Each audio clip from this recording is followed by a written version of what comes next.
What's going on, guys? My name is John Waldman. I'm a filmmaker based in New York, and today I want to talk about the Sony FX2. I own and operate a Sony FX6 and an FX3. I've used plenty of different cameras, ranging from the A7S III, A7 IV. Haven't gotten my hands on an FX30 yet, but would like to try that out. I just want to share my thoughts and opinions as a working cinematographer, what I think about this camera. Should you buy it? Should you not buy it?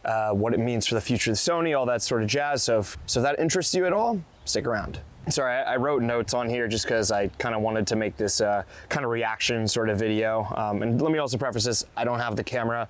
I'm not gonna buy the camera. I'd like to try the camera, but that's just in my shoes, and maybe your needs are different than mine, and that's why I'm making this video. In my opinion, if you own an FX3, A7S III, A7 IV, A1, A1 II, and FX30, I probably wouldn't buy this camera. Now, if you want a B camera to one of those, could be convinced, then maybe you could consider it. I think the FX30 might be a better choice from a value perspective if you're working on a budget. That's a Super 35 camera. There's a lot to actually like about that camera, and I'm actually considering adding that one to my kit. So if you've used that camera, let me know what you think about it. So essentially, what is the FX2? And this is, information I've gathered from blogs and YouTube videos. Gerald Undone is always my favorite for, when a new camera drops, you go to him, you check it out. And for Gerald, he is a YouTuber. He's not going out on set, but he breaks things down at the utmost detail. He is a great filmmaker, and if he wanted to do that, he can do that. Go check out Gerald's video if you hadn't already. So the FX2 is just an A7 IV and an FX3 body. A couple other little bells and whistles, we'll get to that in a little bit. But like from a value standpoint, then it still seems like, why not just get an A7 IV? It's cheaper,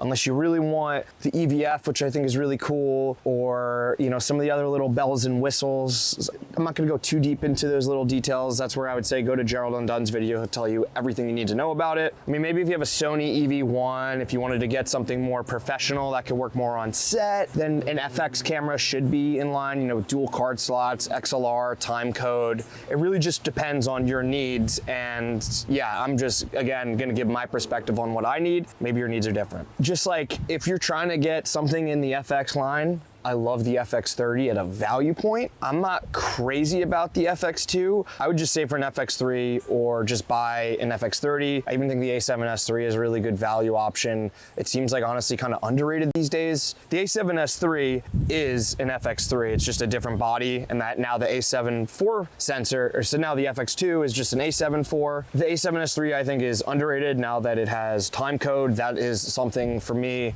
If I have any camera that I want to bring onto a professional set, you need time code. There's no work around that. Now for some of my smaller jobs, like let's say some event videography or a quick one-man band kind of thing, or some of my content creation, time code isn't really necessary, but it is really nice, and I pretty much exclusively work with sound mixers every time I'm on set. So that is, I guess, another point to the FX2. Does the A7 IV have time code? I'm actually not sure. Someone let me know in the comments. I also want to say, guys, I feel like people get so freaking pissed off at like creators talking about these new cameras, and I'm not even a big creator. I'm a very, very, very, very small one. I consider myself a micro influencer. When we get to 5K, we'll call it a micro influencer. Maybe at 10K, we'll drop the M, but I kind of hate the I word. But guys, I would say let's not get mad at Sony about this. I feel like they always seem to milk 2 to 3 sensors for like kind of one sort of generation, and they put it in different bodies, give you some different bells and whistles, etc. And that's what this is. It's an A7 IV sensor in an FX3 body. If that appeals to you, great. If not, stop complaining.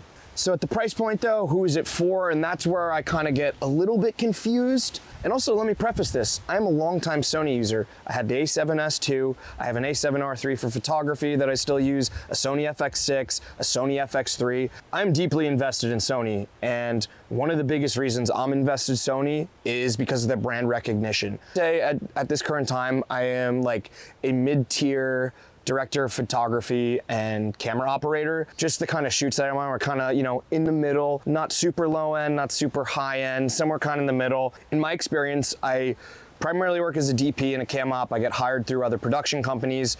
Sony cameras are trusted, requested. I know friends that have used other brands and they're like, no, we want a Sony FX3, we want a Sony FX6. I would say in the last couple of years, the Sony FX6 and the FX3 are the two most popular cameras by far. They were absolutely the best investments I've ever made into my business. And now before we start comparing it to other camera brands without using, maybe I won't even use any names, you could probably figure that out for yourself. And yeah, there's like other brands that are definitely giving you more bang for your buck, the open gate, the raw, the bigger recordings, but you gotta ask yourself, what do you really need? What do you want? Are you a freelance DP or a camera operator? Are you working more as a one-man band? Or are you operating as a production company? I think if you're operating as a production company, then it doesn't freaking matter what camera you use. Or if you're doing content creation, it doesn't matter what you use. So just always keep that in mind. And yeah, like sure, I'd love like open gate. Pause for sound. Actually, I don't have a sound mixer. I don't know if you could hear it.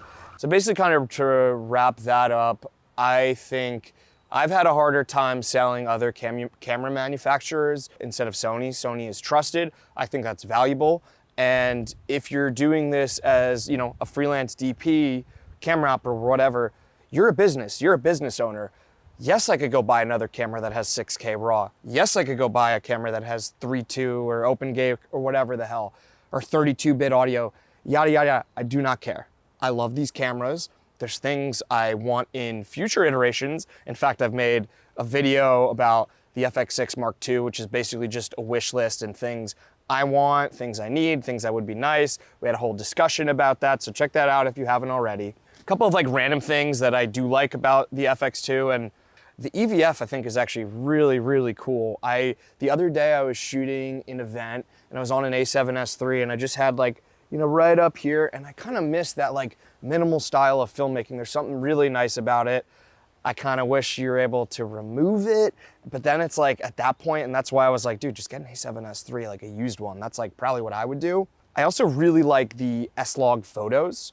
I think that's really cool, and especially if you could match LUTs, it'd be good for location scouts. Back to this little rant thing about people like kind of shitting on creators. My boy Kofi, he says, yeah, I don't want to jump into the fire of this FX2 thing. I'm okay having an open and respectful dialogue, but some of you guys are unhinged. Y'all asked creators to be honest with their opinions. They did. Some of those things you didn't like, and y'all made these people out to be anime villains. I want no part in that anymore. And it's a shame that he's going through this and other creators. And a lot of my favorite creators and filmmakers that I value their opinion, they are calling it how it is. Like I'm here complaining a little bit and telling you my honest thoughts about the FX2, but dude, I'm invested in Sony. I am sticking with Sony now for some of my more creative projects where maybe I want RAW, a bigger sensor, yada, yada, yada, or resolution, whatever. I could always rent other cameras, and honestly now I'm seeing the value of, you know, investing maybe in some like PL lenses, whatever. But yeah, just kind of beating home this point, which I think I made before, Sony has brand recognition, and that matters if you're working in the film industry. There's a reason these cameras are really popular. And yeah, sure, you could go look at the new Lumix camera and say, it's better because of XYZ, XYZ. But for me, I have absolutely no interest in owning them for my work because I don't see myself getting an ROI. I'm a filmmaker, but I'm an entrepreneur. This is a business. And if I don't think something is gonna give me a return on my investment, then that's fine. Now, if I say to myself, well, this would be fun to create my own stuff with, which maybe, hey, I would love to get my hands on a camera like that, but like I just don't have a need for it at this time. And then also, sorry, again, if this is like all over the place and kind of a rant, I just felt like this topic, I had a lot of thoughts kind of all related to this new camera release. But again, going back to the FX2 or what camera, if you're trying to be a DP, just literally shoot on any freaking camera. It does not matter. If you're just shoot every single day. I started my career doing wedding videography, and then I eventually got out of that world. I started doing the corporate stuff, some other branded content, events, commercial, now into documentaries, live shows, whatever. But I always branded myself as, well, took a while for me to confidently say that I'm a DP, but that's what I always wanted to do. I never did the like climb the ropes and was a camera PA and then an AC and this and that. And maybe I should have done that. There was probably things that I could have gotten my career going a lot quicker. But that's kind of why I make this channel. I'm just trying to share my information that I think is valuable. And I started freelancing in college 11 years ago. I had my first paid gig October 2014, and that was my 3rd year of college. So I've been around the block a little bit. And then yeah, listen, like yeah, next cam, having a bigger sensor, whether that's open gate or whatever, I don't really know all the resolutions, but a bigger sensor would be nice because there is a need for vertical content and horizontal content. My work around it, which like, again, people, can we all like relax a little bit? I just started shooting stuff 17:9 in DCI. You don't get the vertical width, but now I have a hair more horizontally. And also, dude, shoot a little wider. Look, I could step back and now I could do a vertical crop just like that. So now I'm just have a question, and someone tell me I could be wrong. I think, so the A7 IV, that's a down sampled 7K sensor, right? Couldn't you get open gate or like some sort of bigger frame somehow? Like, isn't the sensor this big, but then it down samples it? Why don't we take the full pixel readout? Or I might be using the wrong terminology. Someone, I think you guys might know what I'm trying to say, but it feels like you should be able to use more of the sensor if everyone's screaming for open gate, or is the sensor not big enough?